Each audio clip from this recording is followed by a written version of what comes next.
This show is part of the RetroZap.com podcast network.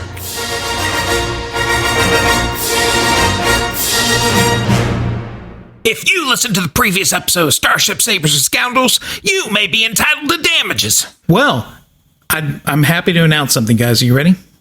Mm-hmm. With a new year comes a new sponsor. Isn't that exciting? Yay! Yeah. So why don't we hear it? Have you been involved in an accident? Have you suffered from the carelessness of others? Have you been hurt in ways unfathomable to sentient beings? Then you need the Law Jawa at the offices of UT Knee and Associate. He's the Tatooine torque wrench to free up the money you deserve. Yeah, I cannot vouch for the legal services. And then the Boxer Jocks have different sorts of palettes on them that are all Star Wars themed, of course. Yeah, and that's no moon. That's your Boxer Jock. Yeah. And then the t-shirts and that type of thing, they're fun. UnderArmour.com. I have a couple questions. Mm-hmm. First off, if I buy this and put it on, will it make me as hot as the models? Ooh, well, compression works wonders sometimes. Okay. So I guess it depends upon how much you have to compress. Okay, and that's the other question.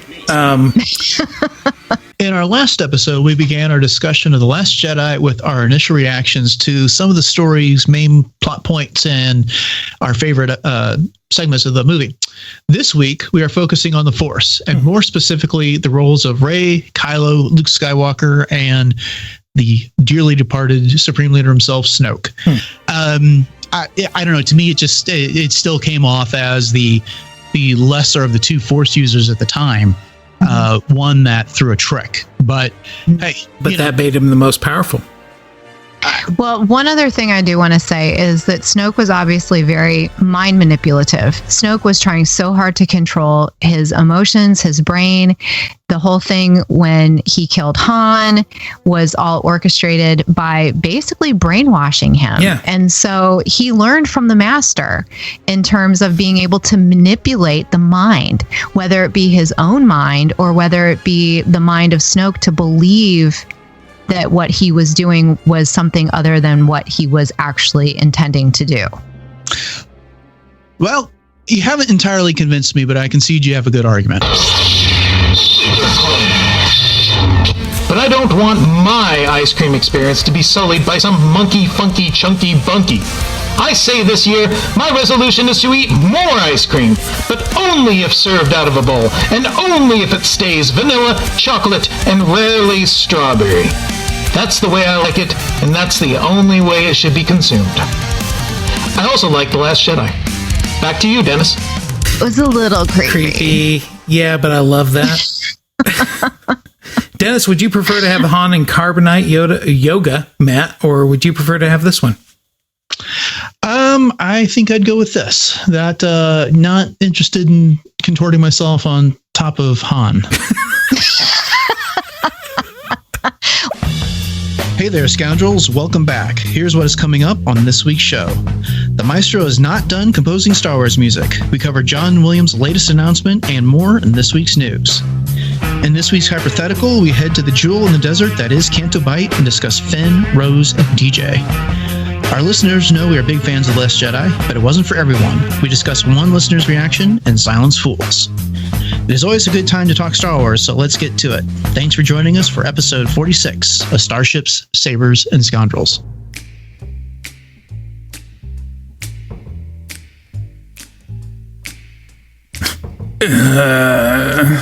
Oh, what's wrong? Everyone I know is sick. No, I'm not feeling good. Yeah, maybe it's influenza. Huh. It could be. Usually I'm not easily influenced, though. Everyone around here is sniffling, sneezing, aching, coughing, stuffy heading, and fevering, and can't rest. I think they have a medicine specifically for that. Oddly specific. Well, I hope you don't come down with something. Yeah, me too. Last time I was sick, it was an infection from my bioweapons lab. Forget Montezuma. It was more Palpatine's revenge. But fortunately, I took the cure. Also, there was that one time some bug spread throughout the ship and I lost 2/3 of the crew. That's horrible. Yeah, I know. I had to make the survivors clean everything, and it took a long time because we were really short-handed. I think she means from the loss of life. Yeah, that too. Well, what was the disease? Staph infection. Welcome back, Scoundrels.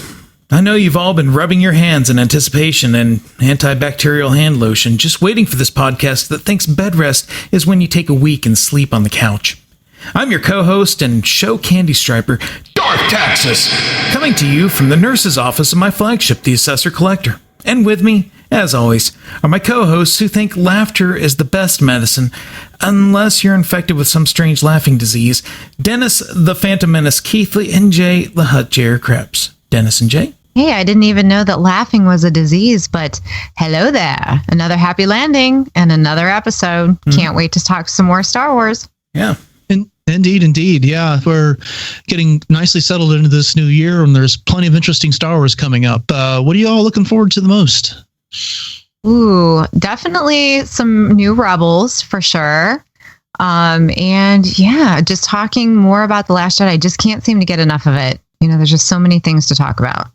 How about you, Taxus? You know, the more I think about it, the more I kind of am getting more excited for the Han Solo movie. You know, I had that crazy theory the other day I put on Twitter that wouldn't it be crazy if Han Solo actually wasn't piloting the Falcon in the Kessel Run, and he was racing against it, and that's what makes him want the Falcon then, is that he gets the pants beat off of him. Because, I don't know, I mean, I was trying to think back through it, and I don't remember anybody actually saying Han was the pilot of the Kessel Run. They always referenced the ship was the ship. That made the Kessel Run. Yeah. Wouldn't that be an interesting, switcheroo on us? You know, something we all took for granted.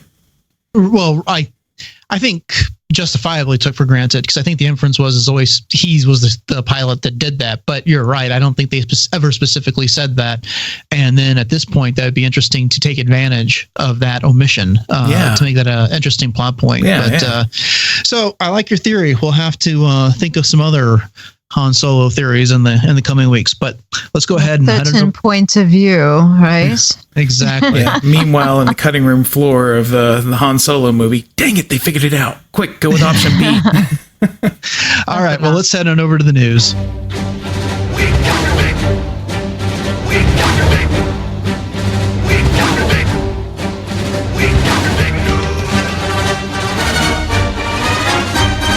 Well, now that The Last Jedi is starting to settle into theaters a little bit more, we're starting to get some other Star Wars news. So, Jay, what else is going on? Get us started.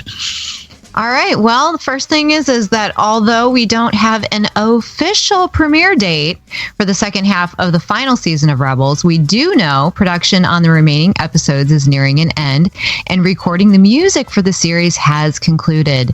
Dave Filoni recently tweeted an image of an orchestra with the silhouette of a Lothcat imposed over it. The tweet said, quote, "The final music for hashtag Star Wars Rebels. Thank you, Kevin Kiner. Hashtag follow the white Lothcat," end quote. Oh, Kevin Kiner. I love his music. Yeah. So great. I mean, Clone Wars and now Rebels. And oh boy, he is such a musical genius. Such a fan. Yeah, he was really captured the John Williams-esque element of it, and he's kind of incorporated some new sounds, in my opinion, that really have, kind of made it interesting. Kind of breathe some new life into it, you might say. But, well, you know, a lot of what he's done is, not a lot, but a portion of what he's done is he took those familiar Star Wars themes and then did new things with them. You know, the Empire Day music, you know, was that different version of the Imperial March. And, you know, some other things he's done is he's taken like other Lucasfilm music and put a spin on it and introduced to Star Wars. I mean, there's some clear that's cool. Adaptations from the Raiders of the Lost Ark or the Indiana Jones films that have shown up in Rebels. And, you know, whatever happens with Lucasfilm animation going forward and whatever and future Star Wars animated series, we need something, because we definitely need more Kevin Kiner music. Yeah, definitely. He plays to the emotions so well. I mean, I have the Clone Wars soundtrack, and I just get so lost in the music. And I mean, sometimes literally I sit there and cry because I think about some of the scenes that they're attached to. And it's just, I mean, that's the power of a true composer's genius, is to really make you feel through the music. And I truly believe that he does that. Yeah. So what do you think? Do you think that he could transition over to the live action series easily? Oh, absolutely. I have absolutely no doubt in my mind that he could do that. I suspect he could. I don't know if what would be holding him back is, say, Dave Filoni ends up doing another series, and does he take advantage of that working relationship to continue to do that, and does whatever creative team that they put in charge of the live action series bring in their own person? Yeah. I mean, if you think about it, Steven Spielberg has worked with John Williams how many times? 24 or something like that, and a lot of directors have a go-to person for music. Now, I understand TV is a little different, and there's frequently a new director for every episode or every other episode of a show. Yeah. So maybe that would be the difference here, and that they'll have a standard music contributor for those things. But I like the thought. I don't see why he couldn't do it. He does. He probably knows Star Wars music about as well as anyone that's not named John Williams. Yeah. And I do feel like too that no matter if it is Kevin Kiner that's brought on board for, like you said, for example, this live action series or whatever, that no matter who they give that gem to, that it will be in good hands. Because I truly feel that everyone that's been working on any aspect of Star Wars has not just been someone that's got the job. You know what I mean? It's someone who really invests themselves into it. So, we've gotten Michael Giacchino and we're getting John Powell, and I truly believe that these are huge fans and they want to do it justice no matter what. So if it is Kevin Kiner, I will do my happy dance. But, if it's not, I'll trust in the Force. So do you think there's a big difference between television and film? I mean, do you think he could actually move on to become a composer for one of the new films? I don't. I'm not that well educated in music production for television and movies, so it's hard for me to say.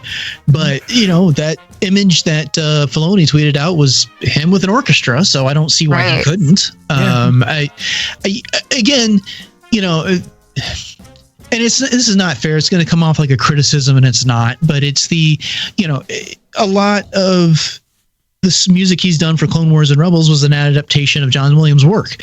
And so he didn't have to always write new things. And I said, again, it's not particularly fair. John Williams is, as George Lucas put it, the secret sauce of Star Wars. And so you aren't going to completely reinvent the wheel when it comes to writing Star Wars music. So, with that being said, I think he could do it because you're adapting some familiar things. Giacchino is fantastic, but I feel like that music fit in very well with stuff that John Williams did. I because I think it was clearly inspired by that. Well, that's great. I would love to hear the lost tracks of Andre Desplat. I really would, to see what he came up with for Rogue One before Michael Giacchino was brought on board, because he's another composer that I absolutely adore. So I don't know if that would ever, I'm sure it would probably never come to surface, but I would love to see what his interpretation of the music would have been. Well, maybe someday he'll come back for a Star Wars movie and we'll get that. Yeah. That's crazy. I forgot about that. I can only hope. Yeah. Well, today we have a current Star Wars movie, and with The Last Jedi continuing to perform in theaters, Rian Johnson continues to reveal some of the secrets from filming. In an article appearing on People.com, Johnson explained the lengths Daisy Ridley and Adam Driver went for their Force connection scenes. For each of these scenes, the other actor was always available off-screen. While that might not seem like a big deal, consider this. That meant Driver had to fly to Ireland for scenes with Daisy when he otherwise had no scenes to shoot there. Not only that, he had to stand there off-screen without any shirt on in the middle of the cold. Yeah. There's so many memes on that. Oh my gosh. Yeah, it's getting a little tiresome, but it is a little. But be still, my heart. I haven't seen them. Oh my gosh. Stop it. Yes. I haven't. No, I haven't really seen a bunch. They're everywhere. I've been They're busy. saturated. Okay. His computer's not been on, and neither is his phone apparently. But no, I thought this was He's pretty been cool. sick. I've always been impressed with the cast of The Force Awakens and The Last Jedi. One, because I know that this may not be the case, but they've seemed like they've generally liked working together. I know that Mark Hamill was talking about, I guess, how, at some point last year that he was trying to go out to lunch with Adam Driver or whatever, but he would get so into the parts, he didn't want to do that. But there's just a commitment to the craft here, I guess, that's being demonstrated by the actors. Yeah. And I really love that, because it would have been so easy for them just to do, a dozen, 20 takes of them reciting those lines and then mix and match the ones that they wanted to do it. But they go that extra step to make it right, to get that right, to get that feel. So this story really appealed to me.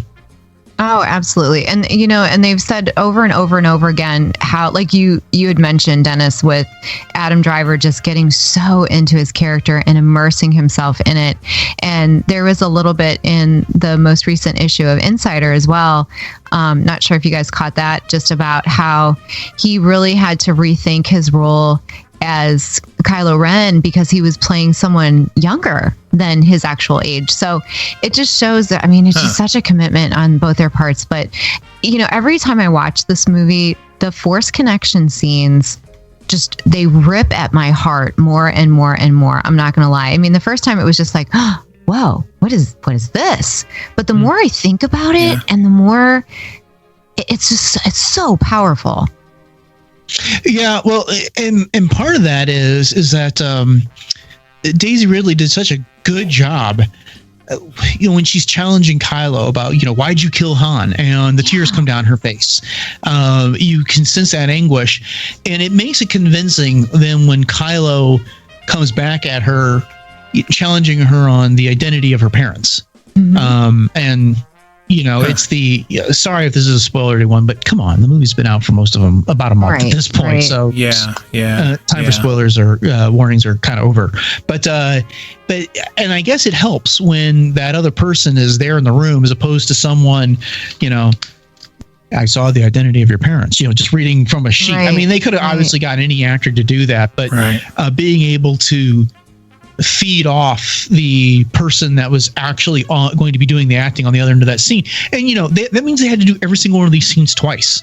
Adam Driver had to come to Ireland to do it. And then they were back, I guess, at Pinewood Studios. Daisy had to be there to do that scene as well. So, every actor had to do these scenes multiple times in two different locations. Yeah.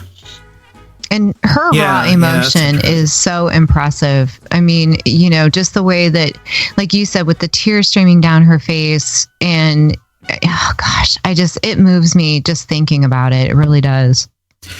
It's interesting because it's kind of the opposite of one of the primary complaints a lot of people have for the Phantom Menace is that, the acting, whatever.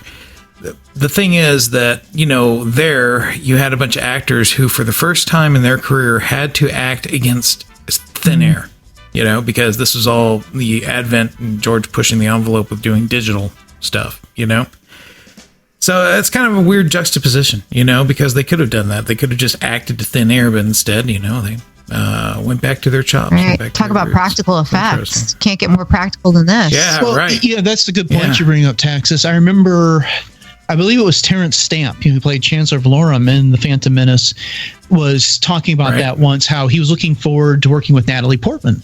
And, I think it was the scene where she arrives on Coruscant. And I'll have to see if I can find this story somewhere online, but when he got to set that day, there was a stand-in for Natalie Portman. It was basically a stick with two eyeballs on it. And they filmed that scene separately and then were put back together digitally in there. Now, that I think shows in that movie. As much as I enjoyed The Phantom Menace, it was not the epitome of great acting. And I think partly due to some directing decisions as well. But not because of the actors' fault. But it was just what they were throwing. That script, the way that the movie was filmed. George Lucas was trying some new things, and it was some revolutionary things. And we can all debate the success of that some other time. But then, by contrast, we got such wonderful performances in The Last Jedi that I think I think it shows when you hear stories like this, you can see the result of this effort that the actors put into it. Yeah. Right. Well, you're Yeah. really making me cogitate this whole thing, because when you were talking about the Phantom Menace and the green screens and, basically the phantom actors and that type of thing, I think that it really speaks to our society and our culture as well. I mean, we when technology was first introduced, of course, with the internet and then social media, and of course social media is still huge and a driving force in our society, but I feel like, just like with these movies where we're getting back to the face-to-face, the practical effects, the real interaction type things, it's almost in a way speaking to our need for humanizing our society. We've almost gone too far towards, because you can't see a person's emotions through a text message. You can't truly understand what a person is saying over Twitter. To an extent you can, but it's not like being with that person face to face. So, perhaps this is sort of the pendulum swinging back the other way in the movies that we're watching, and perhaps it'll start swinging back the other way in our personal lives as well. Yeah, it's really hard for people to also get your emotion through podcasts too, which is why I've prepared a flipbook series that I'm selling for $1.99, so all the listeners can actually go to page A6 and see the exact face I'm making when I'm saying something. Oh, really? Yeah, it's kind of avant-garde. Wow. Yeah. Well, isn't that something? Yeah. Yeah, something. That's right. I have a whole sexy section in there too. What else do we have going on in the news? All right. Well, I actually have some more music news on that note. John Williams is not done writing music for Star Wars, and we've been talking a lot about John Williams and music. And although John Powell is providing the score for Han Solo, Variety.com revealed that Williams will contribute a theme for the Han Solo movie, for Han Solo actually himself. Williams is quoted as saying, "The present plan is that I'm writing a theme for Han Solo, and John Powell is going to write the score, which he'll do brilliantly." He also added, "His assignment is something I'm very happy about. What I will do is offer this to John and to Ron Howard, and if all parties are happy with it, then I will be happy." What a guy. What a guy. Wow, that's awesome. Right now, if you're listening to this, turn to page C9. And you'll see my face. Okay. Well, what was interesting to me is when I thought, is that they point out in the story is that Han Solo doesn't have a theme. How does Han Solo not have a theme yet? Right. And, and Han and Leia theme. Right, but he does not have, Leia has a theme, Luke has a theme, Yoda's had a theme, Jar Jar Binks even has a bit of a theme, but Han Solo to this point has not yet had his very own theme. And so I'm glad. I really like John Powell. I am on the record on this show at least twice saying how excited I am that he's doing the score for this movie. But I'm glad John Williams is doing his theme. I normally don't care about these things, about exactly who gets the credit for writing the themes as long as it's good. But this, I don't know, for some reason this seems important. Mm-hmm. Well, as you said before, too, I mean, John Williams he's the backbone of the music of Star Wars. I mean, just point blank. So there you have it. Yeah. This is kind of his single release, I mean, if you think about it like that, to like his entire collection that he's doing with the main, saga trilogies, because I don't think he planned on doing anything else beyond those. To be honest with you. Yeah. But writing it, and I think you're right, Taxus. I think contributing one song or one piece rather for Han Solo, or for the Solo story. It's so easy to call this the Han Solo untitled film still, isn't it? Right. But, or Solo. Yeah, but now it's a Star Wars story. But it's a lot easier, I think, maybe to contribute the one piece as opposed to writing the entire score. And, some other news for John Williams that didn't quite make it into this. He's told J.J. Abrams and Lucasfilm that he'll be on board for episode 9. Hallelujah. Well, I guess that's not too surprising.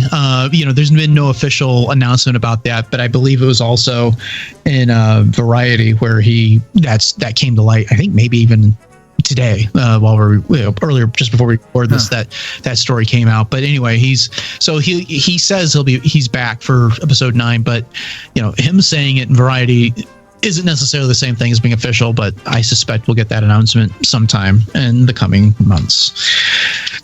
Well, there's a few other short Star Wars related stories that we wanted to cover real quick before we finish up the news. The first is that Star Wars veterans Laura Dern and Ewan McGregor were recent winners of the Golden Globes. Laura Dern won the award for Best Supporting Actress in a limited series, or motion picture made for television for her role in Big Little Lies, which I have to admit I am not familiar with. Neither am I. Oh, I really loved it. It was awesome. It was one of the best little one-shot shows I've seen in a long time. Okay. That's great endorsement from Taxus. And then Ewan McGregor won for his Best Actor in a limited series or motion picture made for television for his role in Fargo. I've seen that show, but not any of the ones he was in. So, but I'm happy for them both. So congratulations to Laura Dern and Ewan McGregor. Also, Christian Bale recently confirmed on the Happy, Sad, Confused podcast via Collider that he was considered for Woody Harrelson's role in Solo. Bale also confirmed that he's a big Star Wars fan. He even mentioned that he still has his Millennium Falcon and AT-AT. Okay, I bring this up not so much because it is any news about anything that's coming out, except for I find it really odd that Christian Bale had been considered for that role on what everyone was assuming was going to be a very comedic Star Wars movie. He doesn't strike me as quite the comedic actor the way Woody Harrelson does. Mm-hmm. Yeah. But anyways, take that. It's worth. Han, do you think you can do less than 12 parsecs? Severely modulate that and you got something. And then finally, The Last Jedi has been nominated for 2 BAFTA awards. The first is the sound category and the second is in the special visual category. So we'll keep our fingers crossed for them. Awesome. What's BAFTA stand for? I knew you were going to ask, and I don't know the answer off the top of my head. All I know is that, go ahead. What are you going to speculate, or do you know? I'm done. I was just going to say, Matthew Wood, of course, and Skywalker Sound are on board for that. And I got a chance to meet Matthew Wood in person at one of the celebrations because my oldest son was aspiring for a very long time to be a sound mixer and a sound designer. So Matthew Wood was his all-time, role model. But he's a very, very cool guy in person, too. So, yeah, if you ever get a chance to meet up with him at a con, I highly recommend it. Mm-hmm. I know the BAFTA awards are by the British Academy of Film, so I just don't know what the T stands for. Maybe television. I don't know. Television? Yeah. Maybe the British Awards for Film and Television Awards. Awards.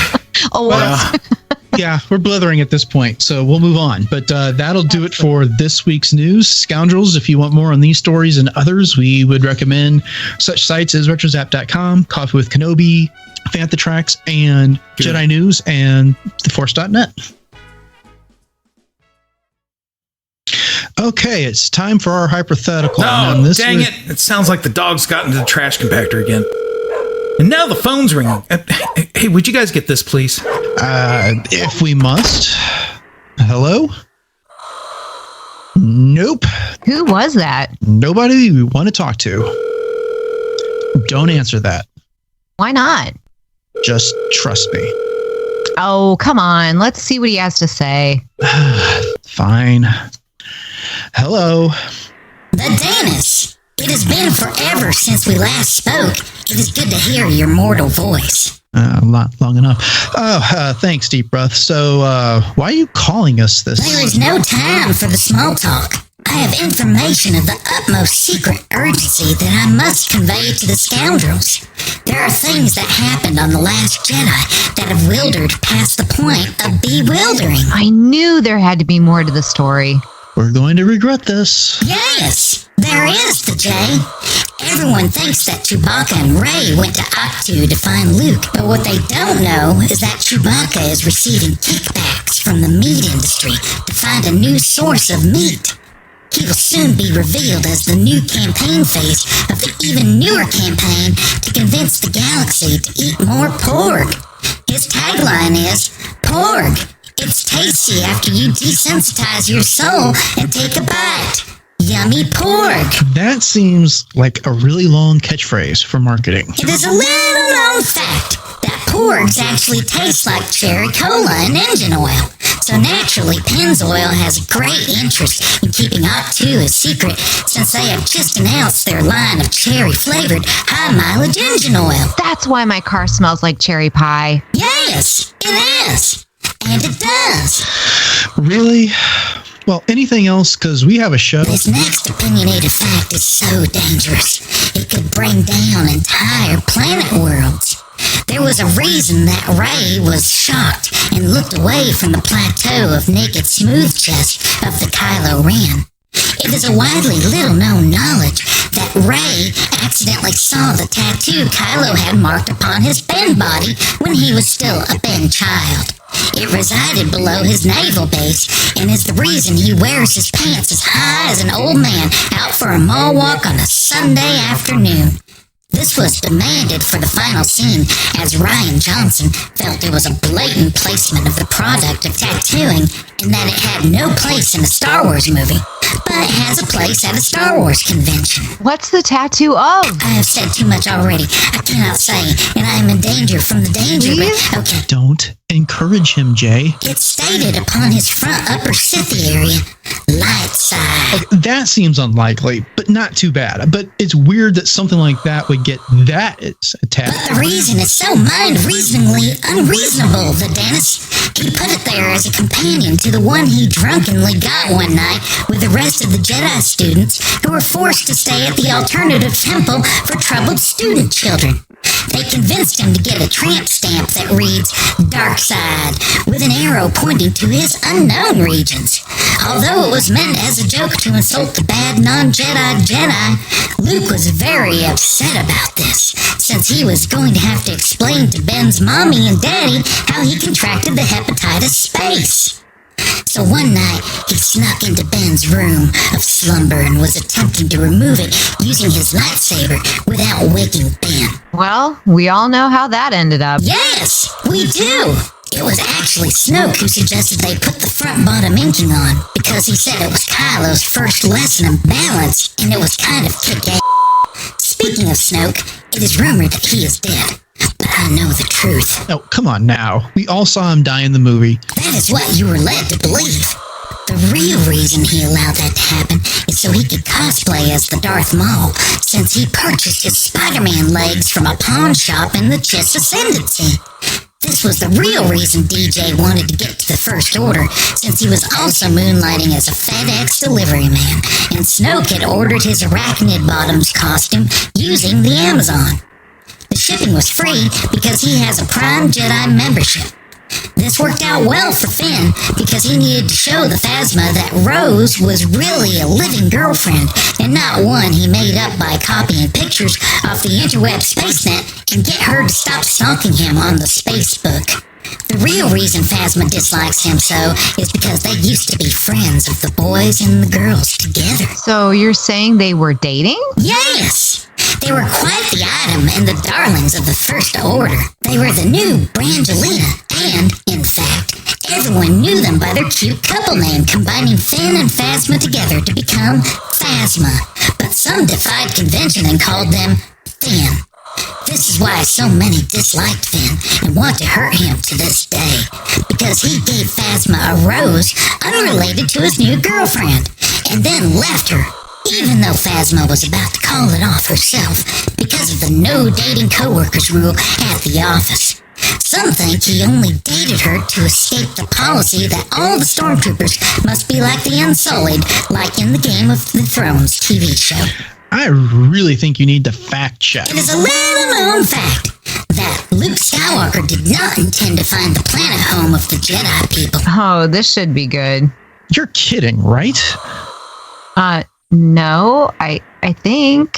He accidentally came across it when he discovered the real secret that made him believe he had to end the Jedi Order. Because the Force belongs to everybody? No!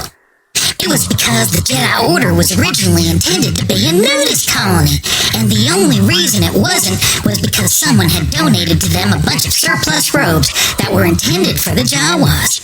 But since they were made overseas, the size charts were different, making them very large for the small Jawa body. When Luke was passing Octu, his X-Wing blew a tire, and he had to land at the planet place. Nudist colony, tires on an X-Wing, Seriously? And then, to his horror of horror-filled horribleness, horror scares, he discovered there wasn't a Costco or even an O'Reilly Auto Parts store on the island to help him make repairs. There was only a big tree with a bunch of books, but each one was a repair manual for an X-Wing. He was then forced to stay on the island, where every night he would perform shadow puppet shows for the turtle people there. Aw, they're really going to be sad now that he's dead. Oh, he's not dead, the Jay. Not yet. He just wanted everyone to think he is. He was upset that Rey had found him and wanted to get away from his poor Jedi Master career choice. He is now living off his retirement savings, ironically working as a greeter for Walmart in the Palm Springs. That is the most far-fetched. I must now address the asking questions made by the Jay about the space lab. Yes, I wanted to know how she survived in space. It is a little-known fact that she, like her father, became more machine than non-machine person. She had more parts replacing her than a 1978 Fiat. That was how she lived for so long. Only her outside Leia face, body, and stomach remained. Unbelievable. And she used the Force to pull her to the ship? No! It happened to be Space New Year's, and since she was from South Alderaan, she ate 4 whole bowls of black-eyed peas the night before. I can say no more. I must go before they find me. Well, as usual, that was completely worthless. Okay, get outside! Outside! No, here, get the ball. Go fetch. Wow, okay. I'm ready to talk to Deep Breath. Oh, he hung up already. He was scared they would find him. Oh, man. I wonder if we'll ever find out who they are. I wonder if they want some help.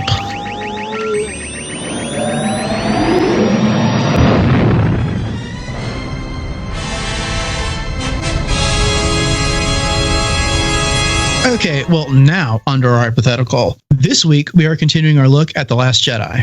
And at this point, if you haven't seen the movie, well, that's on you. But Taxus, sound the spoiler anyway. Last time we focused on Luke, Rey, Kylo, and Snoke, and some of the Force elements of the movie. This week, we are headed to the bright lights of Canto Bight as we focus on Finn, Rose, and DJ. So this is going to be less of a mystical conversation and a bit more character driven on the motivations of some of these characters. Let's start off with Finn. One of the things I was thinking about with this movie is that we had heard for so long that it was going to pick up right where The Force Awakens left off.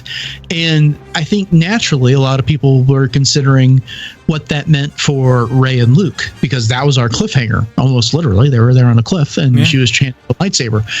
But I don't think a lot of thought was given to what was going on with Finn. The last time we saw him in The Force Awakens, he was in a coma, recovering from having that lightsaber run up his back.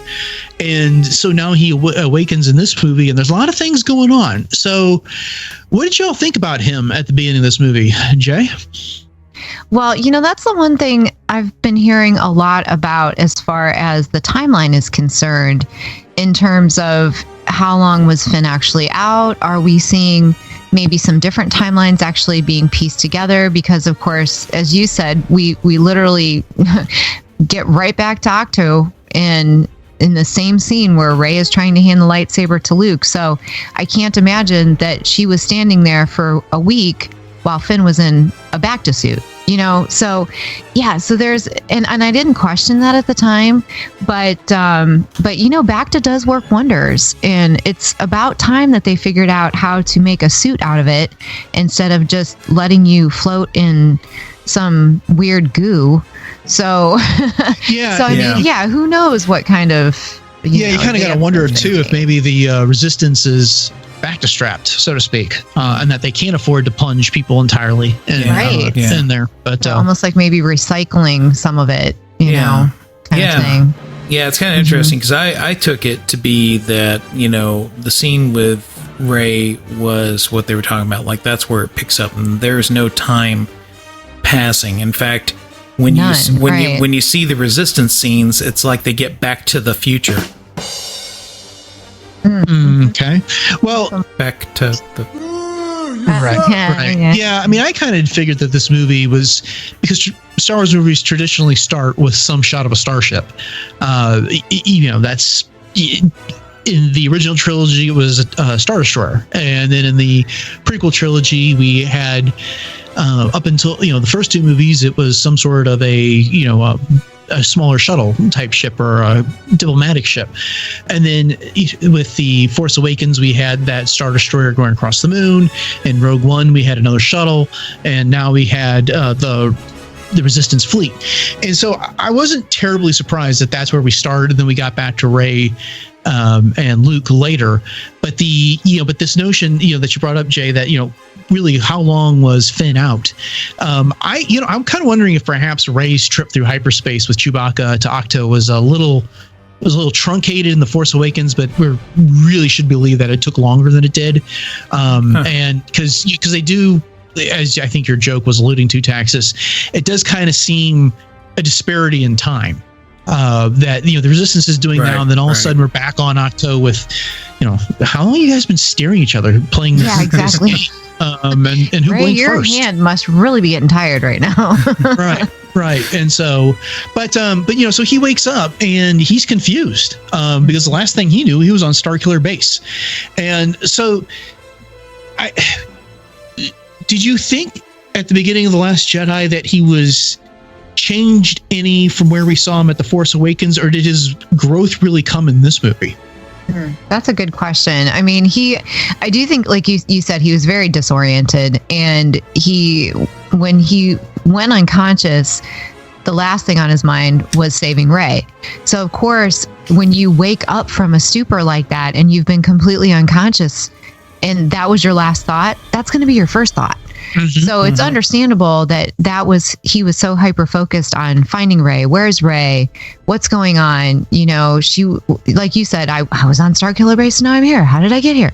Yeah. So I would imagine that would be an extremely disorienting experience. Yeah, I think that's a good point, Dennis. I think that, his growth really came in this movie. That he's, I don't know. I can't remember where I read this, but maybe in the very beginning, somebody was doing a write-up about the plot line or something. They said that Finn is going to be a coward or something, and that's how he runs into Rose. Maybe they were talking about that at Star Wars Celebration or something. Like he's going. I think they had some of that Entertainment Weekly. Oh, that's right. He was going to desert, And I didn't take it as desertion over cowardice. I took it as dedication to Rey still. Like, you're right. That's the last thing that was on his mind. And, so I don't know. I guess I kind of feel like maybe that was a little red herring that they threw at us about his motivation behind the whole thing, because I think he had noble motivations to leave, like he was trying to do. But I don't know. I guess the lesson throughout this whole movie is, don't try to do things that you think should be done. Do things that should be done. That need to be done. Okay. Yeah, that's want versus need. Do you think maybe with Finn in The Force Awakens, his character growth was he was trying to determine what was the right thing to do in the face of this First Order that he found himself as stormtrooper serving. And then he got out from underneath that, and then he just wanted to get as far away as possible. And even when he went back to Starkiller Base, he told the Resistance it was to help them find a way to destroy it so they could bring down the shield. But he admitted to Han when they got there, it's like all he cared about was finding Rey, his friend, his new friend. There was two people that looked on him favorably, Poe and Rey, and he was trying to help one of them survive because, as he put it, no one's ever looked at him the way she did. And so he wakes up and he's got that motivation. Is his character arc in this movie his discovering really what his place is and accepting his role as a member of the Resistance, and then I guess essentially a rebel?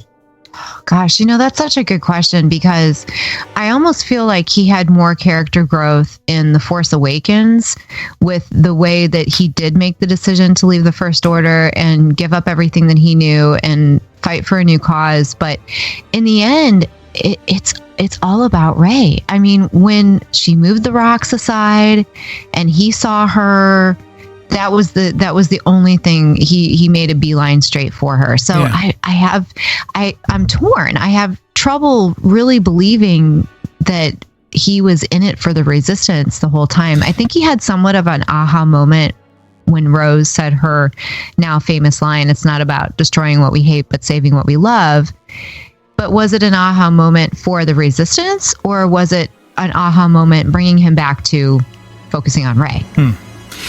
I think that was more like I don't know. I actually think that was an attempt to break the whole like romantic interest between the two characters that was built in the first movie, you know, kind of the puppy love thing. So I'm going to say that's kind of more of an aha about, you know, hey, this right here, this group of people, they're in it for something greater than just themselves. And I don't think that in the first movie he was in it for anyone, but really, if you get down to it, himself. And by that, I mean he's also focused in on the thing that he thinks is the most valuable, which is Rey and his puppy love, right? Everything he does in the first movie is kind of either for his or her own survival, you know? And this time he's thinking a lot bigger than himself, and maybe that's because of Rose's influence. Mm-hmm. Yeah. Mm-hmm. Well, you know, one of the things I would say about this character arc for him is that you remember some of the sequence when, you know, after, and we'll get to Rose here in just a second, but after Rose stuns him because she thinks he's just flat out deserting. You know, he explains that he's got this beacon and he's concerned about his friend and that, you know, she'll come right back here and fall into the trap. And then, you know, they come up with this plan to escape the First Order, you know, they have to go get this, they have to figure out a way to bring down the tracker, and that's complicated. So they're going to take their trip to Canto Bight. And it's when they get back to the, what's the name of Snoke's flagship? The Supremacy. Thank you. Yes, the Supremacy. You know, they get there and he has that confrontation with Phasma, and her last words are, "You've always been scum." And he smirks and looks down at her and he says, "Rebel scum." Mm-hmm. To me, that was him really finally adopting his role in this Resistance and becoming part of their fight. You know, and then when they get back down to Crate, you know, it's the, you know, he's the one that has the gusto to say, you know, come on, let's, you know, we can take it to them. I can't remember what his exact words there were, but then when everyone seemed to be, their confidence seemed to wane, he was the one that stepped up and, you know, said, you know, we're going to fight, we're going to do this, and was prepared to sacrifice himself for the Resistance, for everybody else that was there. You know, Rey wasn't even on the planet. He couldn't even be sure that she was on the Falcon at that point. Yep. That's a good point. Very good points. Right. Well, let's turn then to Rose, who was, of course, played by Kelly Marie Tran wonderfully. Jay, what did you think about her and her introduction into Star Wars? Well, I think she's a very refreshing character, and I think that she is like Finn and Rey and even Kylo Ren. She reflects this new generation of Star Wars stars, essentially. And you know, at first when there was such a hype about her, I thought, oh, you know, well, we'll just sort of wait and see. And I'll admit, the first time that I watched The Force Awakens, I wasn't super duper impressed with her, but the more that I've seen the movie, and especially now reading Cobalt Squadron, I'm not quite done with that one yet, but she really does bring a depth to the story that I never would have thought on the surface that she would have brought. I mean, I guess it's kind of an ambiguous way to say it, but that's my overall feelings. Yeah, I gotta say that I just kind of felt like I alluded to earlier, that she was kind of a necessary, I don't want to say necessary evil, but she was a necessary character in order to take a crowbar to the whole puppy love thing between Finn and Rey. You know, I don't, you know, I felt at first it felt somewhat kind of blunt and awkward what they were doing with it. But, you know, now that I've had some time to reflect on it, I think that she is a character that is necessary for Finn's development as a character.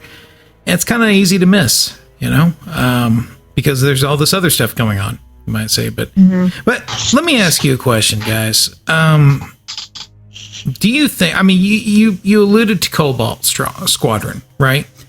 And I've heard a lot of people out there say, yeah, Cobalt Squadron really made me fall in love with the Tico sisters, and really develop them as characters and all this stuff. And I know that the story groups really, I applaud them for this, really wanting to cross T's and dot I's and fill in backstory and all the things that I grew up wishing that they had done, Now, do you think, though, that we've kind of we've slowly shifted to where an over-reliance, to where we have an over-reliance on the supplemental source material to kind of fill in the backstory? And that might be something that has left a lot of the non-in-depth fans bewildered and confused when they go to this movie and go, well, who is this person? Why should we care about them? I think that is a very good point, Taxus. I don't, and in fact, we could have an entire hypothetical around that someday. Yeah, I do agree with you. I thoroughly enjoyed the Cobalt Squadron book, and I don't. And it gives me a greater appreciation for the Tico sisters, as you were saying, and it makes subsequent viewings. Well, actually, I haven't had subsequent viewing, but my, thinking back on Last Jedi, that experience is a little bit enriched for having read that book. I agree with you.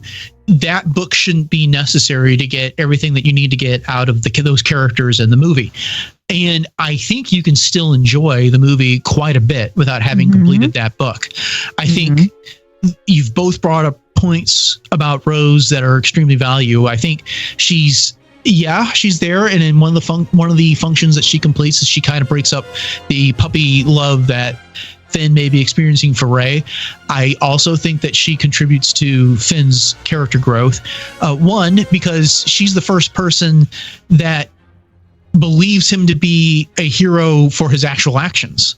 In The Force Awakens, Finn lied to Rey and said, she said, "Oh, so you're with the Resistance," and he just kind of pops up and, "I'm with the Resistance." Yes. Yeah, this is what we look like. Others look different. He completely lied to her, and then Han Solo pointed out later, it's like, women always learn the truth, and he recognized his stormtrooper boots. But in this case, she addressed him as the hero at Starkiller Base, and he's like, "What, hero? No, that's not me." And she kind of helped him see himself in a way that he wasn't used to looking at himself. As someone, he was used to running away from the First Order, being afraid of the First Order, and getting away from that threat. He didn't see himself as someone who could stop the First Order. And then on top of that, they get to Canto Bight, and she helps him see through the illusion of that city. That this was not just a city of pleasure. You can look to the source. What's behind all this wealth and what's going on here? It's money. Right. Well, and you bring up a good point there too. It almost reminds me of, when she says, "Oh, this is the greatest place, people come here, blah, blah." It almost reminded me of when Obi-Wan said, "The most wretched hive of scum and villainy." She's kind of putting it through that lens, but in a different way. My other 2 points that you guys made me think of was, one, as far as Rose's weight on the story is concerned, the more I think about it too, is with the Tico sisters and that type of thing, is just the idea of family. And that you can have your blood family, and then you can also have adopted family. And what do those people actually mean to you? And what does it mean to be dedicated to another person? What does it mean to be dedicated to a family? And so, when Rose gave up her Hazian smelt to DJ, and then he gave it back to her, she was willing to give up something for her new family, as opposed to just holding on to it because it was a memory of her sister.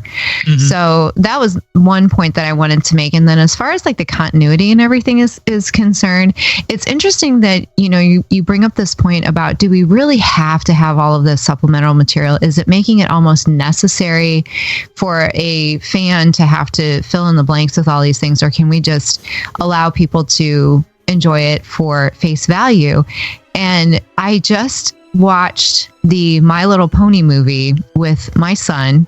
He is a big time brony, and he has watched every season of My Little Pony, and he was so excited to get the movie. Courage. And so we watched it together, and it was a good movie. But at the end, he was like, well, you might not understand this because there was this, and then there was this inside joke here. And then I'm like, you know what, honey, it's okay. I don't need to know every little backstory of everything. It was an enjoyable movie, and I appreciated it for what it was. Yeah. So I can see where, you know, someone that's watching The Last Jedi or any of these movies, you know, just enjoy it for what it is. You don't have to feel like you need all of these fill in the blank kinds of things to be able to enjoy it. I agree with you there, Jay. I think to Taxus's point, though, is that a complaint that I've heard, and I don't completely disagree with it, is that there was something missing from the Tico sisters as portrayed in the movie, and it was only provided in a supplemental source. And I don't know, perhaps it was something that was cut in the editing phase about the relationship. I'd be interested to see sure. that. Yeah. And we only get that material in a book that is not, you know, not even the novelization of this movie. And, you know, like I said earlier, this is a conversation we could devote an entire episode to sometime. But I think to Taxus's point, you both made very good points. You know, to Taxus's point is like, we should be able to fully appreciate the relationship and what she means to this movie just by watching the movie. We don't need to necessarily have another book that explains something that we're supposed to get. Exactly. And to your point, it is there's still enough of Rose in this movie that you can fully enjoy her character without necessarily knowing all those other things. Yeah. There's a spectrum there, and I think it falls. So, you know, everyone's viewing has left them on a different point on the spectrum for this movie. Right. But with that having been said, let's address the last character here. You know, they go to Canto Bight. They're supposed to find the Slicer wearing the wet red. How do they get the palm bloom? Palm bloom. Thank you. The red palm bloom on his lapel. Of course, they find him and then they get thrown in jail, and so they end up with DJ, played by Benicio del Toro. And so, first off, before we get into character discussion, did you all enjoy Benicio's portrayal of DJ? Oh my gosh, I loved it. Loved it. And the little, tick with his voice that he had. He was such an interesting character. And just the fact that you got to see his like dirty holy sock feet first. Mm-hmm. I mean, that's something we've never seen. You've never seen anybody like with their shoes off in Star Wars before. You've never seen Star Wars socks. Yeah. Wow, the space socks before, you know, but it's just, I don't know. He's just kind of a breakthrough role. Very unexpected, very, very refreshing in a lot of ways, and somewhat unsettling in others. I'm not going to lie. Yeah. It's weird because he's so intense as an actor in almost everything that I've seen him in. Oh, yeah. You know,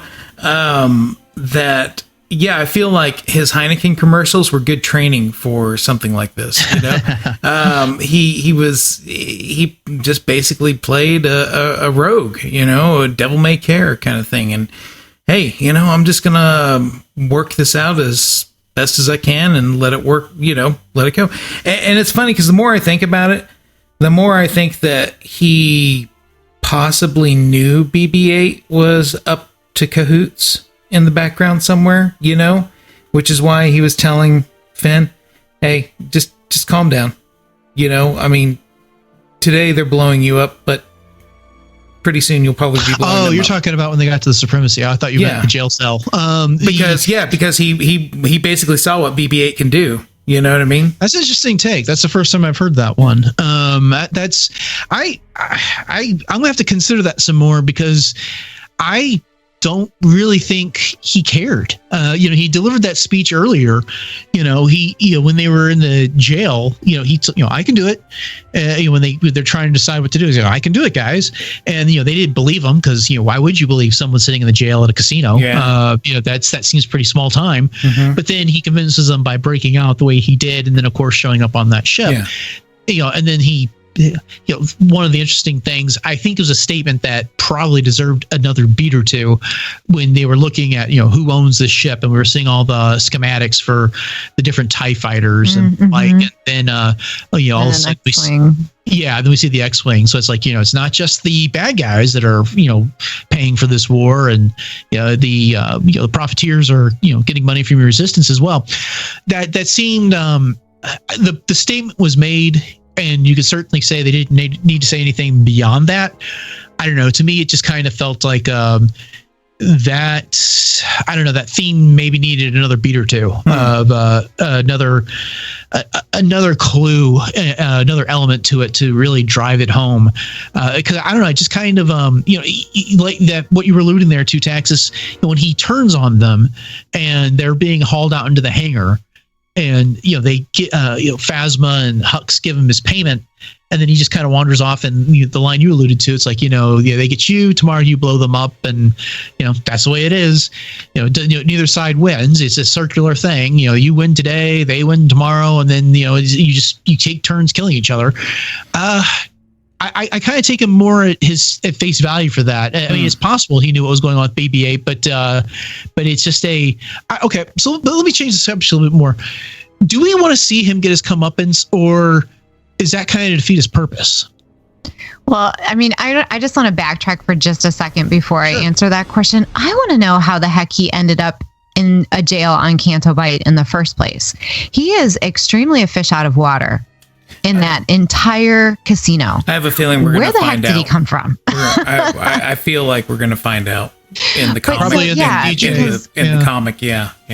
I don't think we've seen the last of him for sure. And as far as like comeuppance is concerned, I feel like he's going to be like a bad penny. He's just going to keep showing up in the weirdest places, in the most unexpected places, and we're just going to love every second of it. At least I will. I don't know. Okay, well, I want to say this, okay? I don't want to see him get his comeuppance.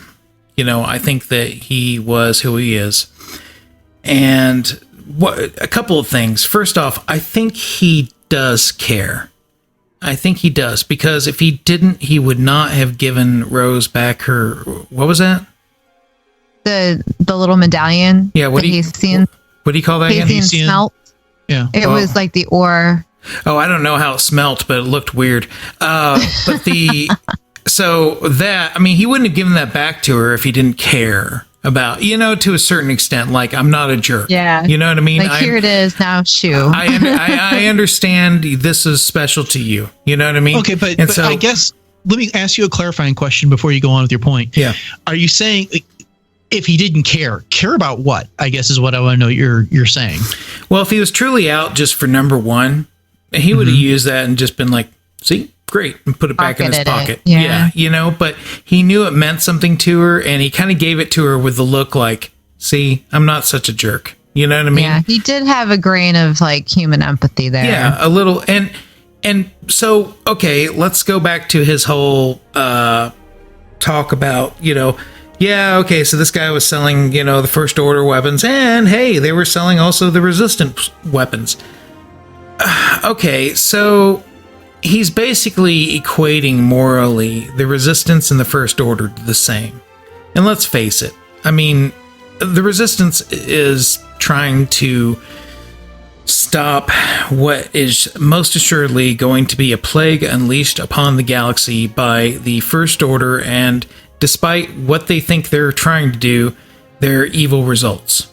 You know what I mean? Mm-hmm. They blew up 5 freaking planets, for crying out loud, Right. 5, maybe more. I'm not sure. Yeah. So did the Resistance? I mean, no. I mean, so he's trying to be like, oh, it's the same thing, but it's not the same thing. Okay, the Resistance was there trying to stop the First Order, and in a way, his character's almost. I think it's weird. In a way, his character's almost a mirror of what I've read is kind of a problem with a lot of people with this movie, is that they feel it just doesn't have that, white hat, black hat kind of delineation that the other Star Wars movies had. That's just kind of like the hopelessness of it all. What's the point in even doing it? One day they're doing this to you, next you're doing that to them, and it's this endless cycle, like you said, Dennis. It's also it's okay for the characters to be wrong. You don't have to agree with them, because I think Rose's message is antithetical to his. Exactly. it's up to you to decide. And that's kind of where I came up with this whole, do we want to see him get his comeuppance, or do we want some sort of to see him again in episode 9 where there's some sort of a message delivered to him, ideally through someone like Rose, about fighting for what's right and looking out for people who can't, fight for themselves. Well, here's something, here's another take on it, and take it for what you will here. Of course, we know that his DJ means don't join. So he doesn't pick a side. He's going to stay in the middle, yada, yada, yada. But realistically, maybe he just doesn't know what side he wants to be on. I mean, is he really that much different than Jyn was in Rogue One when she said the statement, and Saw said, well, do you want to see the flag flying? And she said, it's not a problem if you don't look up. Yeah. She right there was not wanting to join a side. So if she had different reasons, we don't know what his reasons are. Well, I think that's a good point, Jay. And I guess my response to be with that is that one side already chewed up Jyn and spit her out. And that was rebellion. And she grew to hate the Empire with her service with the partisans. And so, and that brought her nothing but pain. Whereas I kind of get the feeling with a guy like DJ, he saw the futility of it. It's, there's warlords in the galaxy. We saw their wealth coming from the sale of weapons to both sides in this war. But, there's more to it than just, this guy made some weapons or came by some weapons and sold them. And now, so we should hate them. There's that wealth is built on the back of others. And those weapons, at least for the First Order, are used to oppress. They're used to conquer. And the Resistance makes a different purpose. Back to Taxus's point, the Resistance makes a different purpose out of their weapons that they purchase from these guys. Okay, well, I think that's going to do it then for our conversation about Finn, Rose, and DJ here. Did anyone else have anything they wanted to contribute real quick before we move on? Boy, that was really intense conversation. The only thing that I would have to add is that I just saw on the Star Wars databank this last week that the Albinendo, is that how you say the species name? Albinendo, yeah, something like that. That had turned in Finn and Rose for parking their spaceship on the beach. His name is Slowen Low. It's Flowenlo. And I know you guys know I'm a huge fan of the Beastie Boys and J.J. Abrams. And I know that J.J. had his hands a little bit in this, as well. But Slow and Low is a Beastie Boys song. Yep. You want to know the other trivia question about that character? I would love it. Yes. Do you know who portrayed him? I do not. Taxus, do you know? My mother? No, your mother had another uncredited role. Oh. That was Joseph Gordon-Levitt that did that. Oh, really? Oh, that's cool. Yeah, he said he came up with his best Southern Foghorn Leghorn accent for that role. Oh, I say go away, boy. And that was his little Slow and Low. Yeah, he's worked with Rian Johnson, of course, on Looper. That's funny. Anyways, that's really funny. One of the things I liked about Canto Nights, I thought it was kind of cool seeing a police force. And kind of the future Star Wars take of what the police. I mean, we kind of saw one, I guess, with the Bespin Guard, but I really liked kind of analyzing, okay, what kind of gear do they have, and you know what I mean? It was kind of interesting to me to see something like that, a non-military, paramilitary force, you might say, in Star Wars. But pay attention to me, boy. Yeah, well, it's more visible than the police force that was on Nima Outpost on Jakku. Which pretty much got cut out of the movie. Yeah. All right, well, that's going to do it then for our conversation on these three characters. And of course, I think next time we're going to focus on a bit more of the Resistance personnel. But we want to know what you think about Finn, Rose, and DJ. And so send us an email to sqpod@retrozap.com.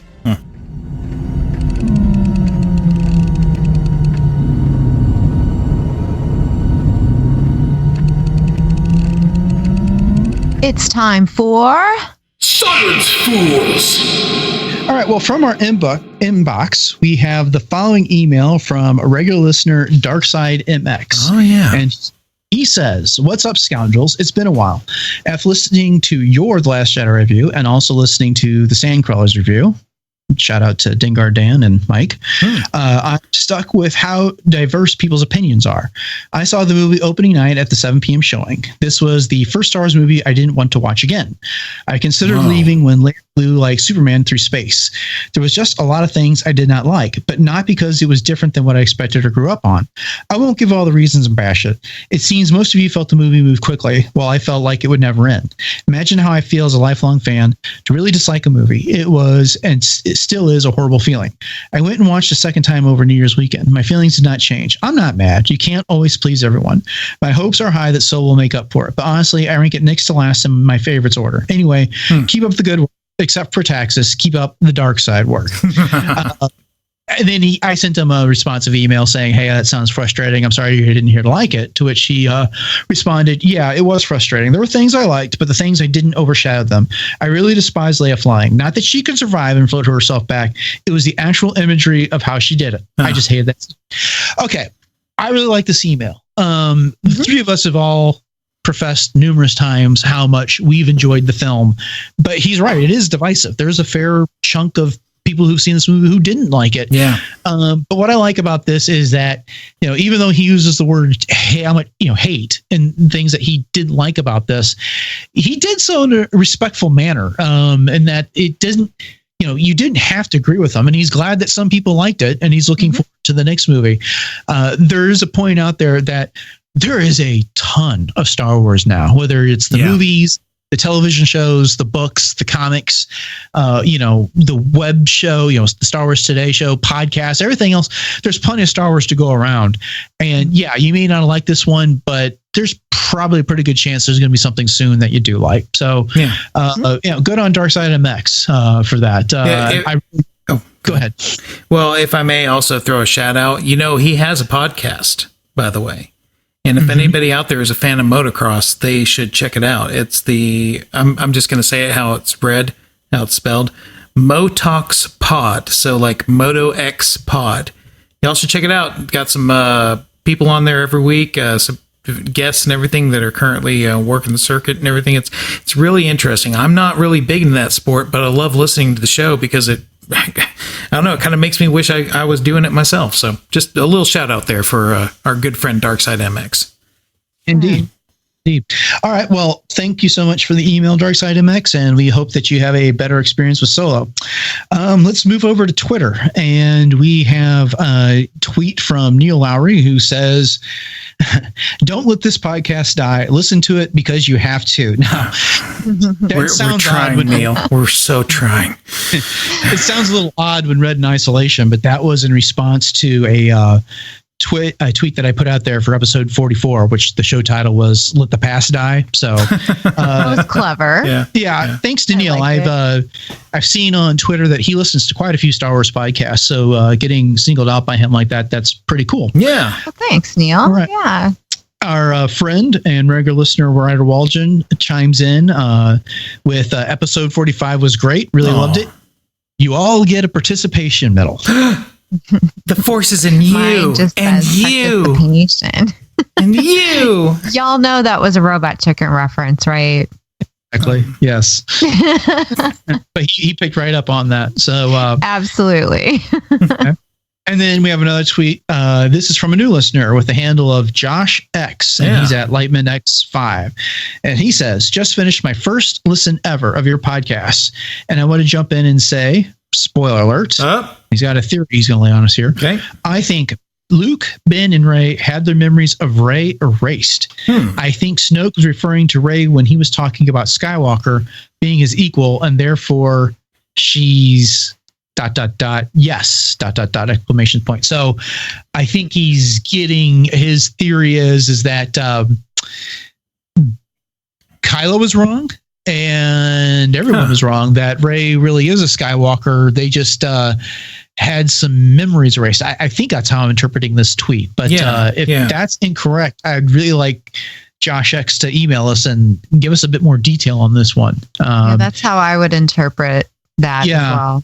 I mean, I get the theory. I mean, Snoke proved himself to be pretty powerful. He was able to create that bridge between Kylo and Rey that would have killed a normal Force user. Yeah. And so I suppose would be capable of doing something like that. The concept of mind wipes, I'm not exactly sure when that first originated in Star Wars. I remember reading about it in the Boba Fett trilogy, which was fair at best. There was one of the main characters in there had undergone a mind wipe, and it seems to have kind of picked up steam over time. I'm not the biggest fan of that idea of people getting their memories erased and that being the big twist on things. I kind of, but it is a popular notion that I've seen time and again. Well, and before we close out Silence Fools, I'd just like to note that we had a ton of interaction on Twitter this past week. So much so that I just can't cover it all here. Everything from some reactions to our past 2 shows to a couple comments on our gift guide. And just we had a new listener sharing his new lightsaber design, which was pretty cool. So Scoundrels, thanks again for reaching out. We've seen some growth in recent weeks, and it's great. Your support is greatly appreciated. Absolutely. All right. Well, that will do it for Silence Fools. So our coverage of The Last Jedi rolls on, and it was a whole lot of fun talking about Finn, Rose, and DJ this week. But before we go, do either of you have anything coming up for our Scoundrels to look for? Well, for me, of course, you can always find my fashion review blogs on Coffee with Kenobi in my Core Worlds Couture fashion review blog. And I'll be having some things coming up for our next Wizard's Guide for Valentine's Day this time, and a couple of updates on some products that I mentioned in some of the last That's a Wizard segments. So, that's what I have going on. Yeah, more compression shorts? Not this time. Oh, okay. No. Okay. We've compressed as much as need be at this point. Oh, okay. So you can find me over on Assembly Geeks as well on the Geek Supreme with Scott Murray, Jeff McGee, and the incomparable Regina Davis. It's a kind of fun geek and news discussion show that's done in a game show-like format.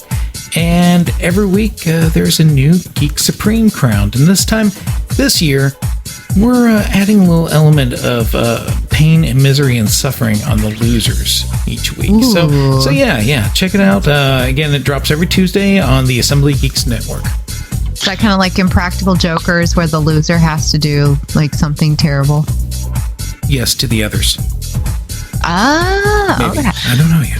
Jay, when he said inflicting pain and suffering on the losers for a moment there, I thought he was talking about us. Bite your tongue. But no, you guys are winners. All right. Or at least participant. Exactly.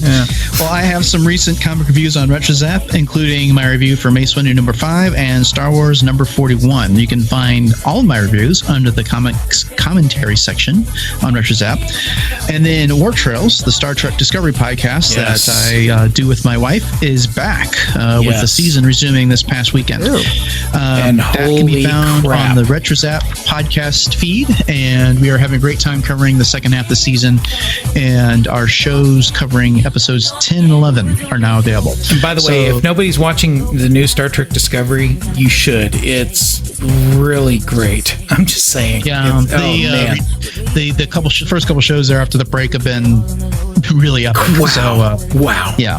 They went someplace extremely cool. Yeah. So look for that on your favorite podcatcher under RetroZap, or head over to retrozap.com. Mm-hmm. So, Scoundrels, thank you for listening and for your support. If you've enjoyed the show, this has been Starships, Sabers, and Scoundrels, and we would love a review wherever you listen to your podcasts, especially iTunes, which is also known as Apple Podcasts. Remember, you can write a podcast review directly from the Apple Podcast app now. It's easier than ever. On the other hand, if you didn't care for this show, please don't throw us in the Canto Bight Municipal Jailhouse. Anyway, we do appreciate it anytime you share our show posts on Twitter and Facebook. Please let others know you're listening by sharing the show on social media. Thanks to everyone that's taken the time out to share our show with others. We are on social media. Starship, Sabers, and Scoundrels can be followed on Twitter and Instagram at @SCubedPod and liked on Facebook, where we are facebook.com/SCubedPod. If you want to follow Darth Taxus on Twitter, he is at Darth Taxus. Dennis is at DJKVER2, and I am at Joyce Krebs. In addition to social media, you can reach us by email at scubedpod@retrozap.com. We would love to hear your thoughts on Finn, Rose, and DJ from The Last Jedi. But if you have anything else that is on your mind, Star Wars related or not, then let us know. Emails, really good tweets, and iTunes reviews end up in Silence Fools. Again, our email address is scubedpod@retrozap.com. I just figured out that's DJK version 2. Did I get it, Dennis? Indeed, you did. Whoa. And Jay, your name has a J in it, which is... It does. Yeah. Yeah. So well, my real name is... Oh, you know. Oh, okay. Well, there we go. As always, we are honored to be part of the RetroZap.com podcast network. Did you know that RetroZap is home to 21 podcasts? I mean, that's like the strata layers in some giant mesa in Arizona or something. That's crazy. Please check out RetroZap for other great shows, including the ArgCast, which is another retro gaming cast, Classic Marvel Comics, Green Justice, The Sandcrawler, and Trade Federation. Also, be sure to check out our Scoundrels t-shirts on TeePublic. Just go to tpublic.com/users/scubedpod or just search for us on the site. You can use them as face masks when you go out in public, but they don't really stop you from catching anything. Trust me. Well, thanks to Aaron Lay for our show logos and to James Volpe, the Sky Geek, for the good, the bad, and the ugly show logo. And here is our disclaimer. Starships, Sabers, and Scoundrels is not endorsed, affiliated with, or sponsored by Lucasfilm Limited and or Disney. This show is intended for entertainment and informational purposes only. All characters, music, and sounds are the intellectual property of their respective copyright holders. All else is the intellectual property of Starships, Sabers, and Scoundrels unless otherwise indicated. Well, it's that time. Any final thoughts? So, are you going to the doctor, Taxus? Actually, I see one every week, so I already have an appointment. I don't mean your shrank. Oh. Well, that'll do it for episode 46 of Starship, Sabers, and Scoundrels. Always, thanks for listening and joining us this week. Until next time, may the Force be with you. Shrinky dinks. Sorry about that. No, you're not getting sick and need the nighttime sniffling, sneezing, coughing, No, stuffy head fever so you can rest medicine, do you? I'm just going to lay down and die now. You make me sick.